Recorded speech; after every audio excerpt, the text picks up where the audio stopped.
So the future of Naruto and Sasuke in the Boruto series moving forward with episode 219 and beyond, because in case you don't know, last couple episodes at that, Naruto and Sasuke have taken some immense L's and lost major parts of who they are, but also major parts of their arsenal of attacks, aka their power, aka, yeah, they've been kinda nerfed, lads. Because in episode 218, not only did Naruto lose Kurama, the nine-tailed fox, but Sasuke also lost a big part of himself when he got the Rinnegan stabbed from his eye via Boruto possessed by Momoshiki, aka Boroshiki. Which leads us into episode 219 and a big question of, well, what's going to be the future for the both of them? What are their powers going to be? Like, how useful are they even going to be in the Boruto series? Considering, for starters, with Naruto, throughout since episode 1, the beginning of time when it came to the series, Naruto has always had the fox inside of him,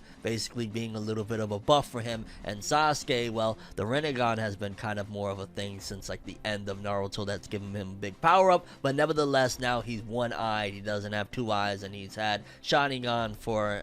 Did he have it in the beginning of Naruto? Oh god, my memory's bad. But yeah, people, let's talk about it. Naruto and Sasuke moving forward with episode 219 and beyond of Boruto without their big power-ups. No matter how you move, get it done. No matter how you move, get it done. No matter how you move, get it done. No matter how you move, get it done. Now, there's no denying that Boruto decided at this point to basically pull a Dragon Ball GT, and what I mean by that is, hey, how do you make it so that the main character that is so broken at this point, so freaking powerful, so astronomical, well, how do we make it so that they're not the most strongest in their series, and how do we make it so that we kind of weaken them a little bit to make things a little bit more believable that, you know, these villains can come and actually be a threat, considering we built these characters up until this point of being damn near gods.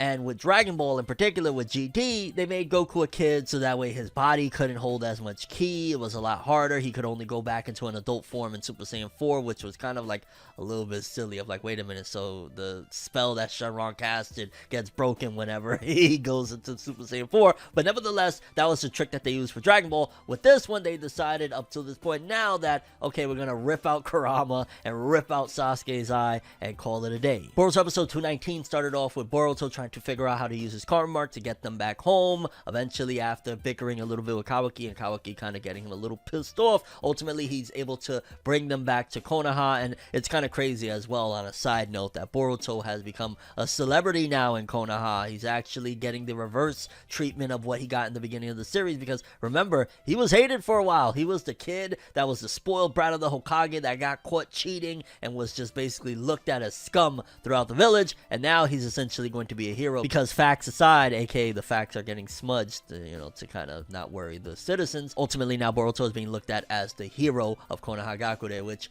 I mean, hey, is better than being the freaking villain, so to speak, but it does look a little bit like, wow, okay, we're here. Like, it was crazy that, you know, it took Naruto a hell of a lot of things, and he was absolutely hated for a very long time, his whole damn life nearly, by Konoha, and it was up until, I think, Pain, finally, that they recognized him. Here is like, you know, pretty much imagine end of OG Naruto, because we're pretty much almost 220 episodes in. Imagine Naruto getting recognized and loved by the Leaf by then. That would have been a little bit too early, but hey, it's Boruto. But one of the big things that goes back into the whole idea of why I decided to make this video this way is that Naruto, Sasuke, and Sakura, they're sitting down, they're in a laboratory, and they're being tested. You see Sasuke now, he has an eye patch at the very least for now. He's wearing a white eye patch, which is very reminiscent of, if you remember the time travel arc where Boruto and Sasuke went back in time, Sasuke put on an eye patch, which almost feels like it was foreshadowing of the future of Sasuke. And basically, he had his eye covered so that people wouldn't recognize the Rinnegan.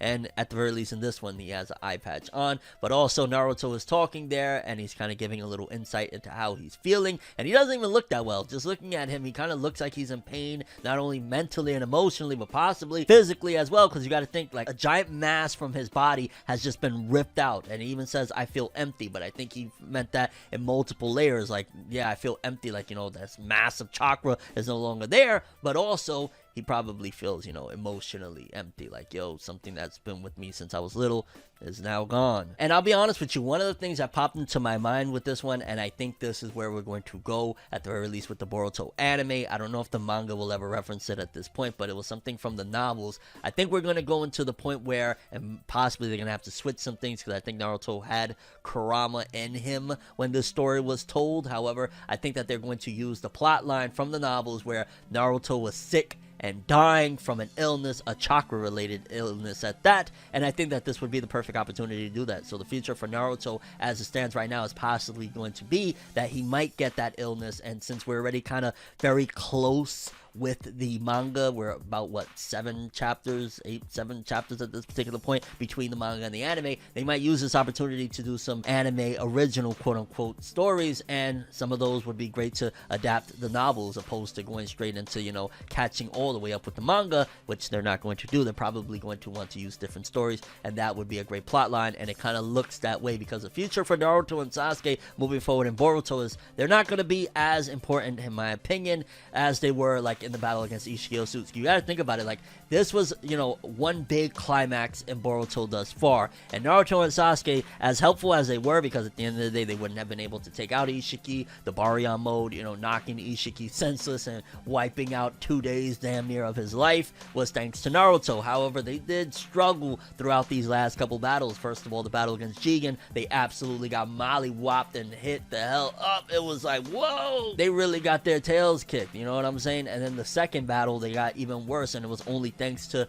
multiple different things happening, like using Baryon mode that sacrificed Kurama, Naruto's lifelong friend, companion, and overall big source of his power. Now they're going to be in even worse shape. So if this Code character that in this episode 219 was built up to, well, apparently he has limiters in him because he didn't want to surpass the order, because we find out a little bit more about Code thanks to Amado. He breaks down that, no, this Code character, yeah, he actually is really freaking strong, but he worships the Otsutsuki, and he didn't want to surpass the pecking order, so to speak, of Jigen, so he put limiters in himself, which technically makes it that he could potentially be even stronger than Ishiki Otsutsuki without these limiters. And essentially, like, if they were already bad off, right? Picture this, Naruto had his Kurama and all of that jazz, Sasuke had his Rinnegan and all that jazz, they got their tails whipped by Jigen, they got their tails whipped by Ishiki. What makes you think without those power-ups they're going to be any useful at all against this guy Code? I mean, granted, moving forward, Naruto now is probably going to more than ever have to rely on using things like Sage Mode, which I don't even know how that's going to work now, because everything's going to be thrown off, and Naruto isn't going to have this endless supply of chakra to create multiple clones and do all sorts of stuff. But it seemed like in Boruto, Naruto had a little bit more of a grasp of the Sage Mode, but Naruto's going to have to use Sage Mode pretty much, which kind of fits considering his sensei was Jiraiya. So I could see Sage Mode and possibly even some power-ups to Sage Mode moving forward being a big strategy in Naruto's arsenal when he goes into combat, because now Sasuke is going to have to be more reliant on Sharingan. I would argue that the more debuff and the more nerf is on Naruto's side than Sasuke's side, because Sasuke,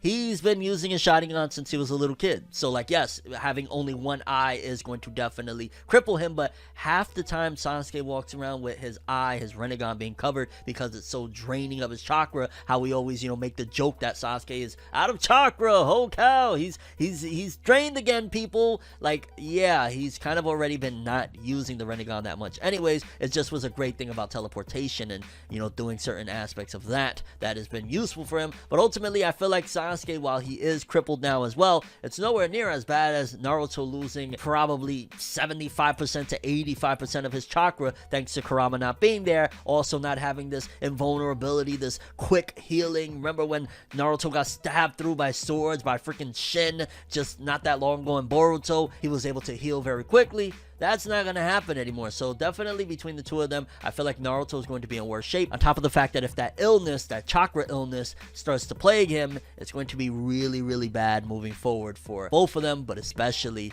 Naruto. And things are only going to get much worse because we see that the Otsutsuki Ishiki himself shows himself in front of Code for one last time, telling him, yo, my soul is about to be evaporated. You were my most trusted and loyal soldier out of everybody in Kara. So things are starting to set up to move forward again. Like, it doesn't look like the war is completely over yet, just possibly a very big battle. So Naruto and Sasuke moving forward, they're not going to be able to be of much help. As a matter of fact, right now, it's kind of crazy to say, but between the three of them, Sakura is probably the most useful. And I know it's kind of funny and you get a little bit of a chuckle, but if you really think about it, Sakura does have incredible strength. Her healing is insane, and now with the crippled Naruto and a one-eyed Sasuke, Sakura might be the best bet between the trio. And at the same time, this also pushes now that Boruto could be more at the forefront, which is kind of the whole goal of this whole thing of crippling Naruto and Sasuke to begin with. And I can't even really throw Kawaki's hat in that race either, even though yes, they are both 80% Otsutsuki-fied at this point. However, Boruto is the one that has the karma mark. Kawaki's karma mark has been completely erased. So essentially right now, Boruto is almost more useful in a lot of combat ways than Naruto and Sasuke. Granted, I don't want to completely sleep on Sage Mode and, you know, the Sharingan and Sasuke in general, because they are formidable, but in terms of moving forward, this is how Boruto is going to surpass both of them. Likewise with Kawaki, whatever happens with him moving forward, this is how they surpass them. And unfortunately, this is the fate of Naruto and Sasuke now that they no longer have Kurama and the Rinnegan. It's kind of downhill for our boys here. But I'm curious what you guys think. For starters, now that Naruto no longer has Kurama, how do you think he's going to be able to combat against future foes, against future threats such as Code that is already being built up to be the next threat? Likewise with Sasuke, do you think that Naruto is now going to really focus in on Sage Mode? I think this would be a great opportunity for him to focus on Sage Mode and even train up to learn new Sage techniques. Likewise with Sasuke, I think this is a perfect opportunity to hone more of like, hey, maybe actually you could hit somebody with an Amaterasu and it be effective this time. Also, what do you think is going to be the future of the Boruto series in general? The battle against Code, Boruto, Kawaki, Amado's mysterious weirdo self, and your overall thoughts and expectations moving forward. That's all I have for this one though. Thanks for watching. Hope you enjoyed. If you liked anything I had to say or enjoyed the video, drop me a like. I'd greatly appreciate it. And if you want more from me, make sure to subscribe, follow me on Twitter, Instagram, hit that bell to get all notifications. And if you want to follow any of my other social media, links are in the description below. I'm ForneverWorld, and as always, people, have an awesome day. And remember the golden rule: anime and manga for life, boy. Have an awesome day. Peace in, and future of Naruto and Sasuke. It's kind of crazy, but doesn't look that bright. Have an awesome one.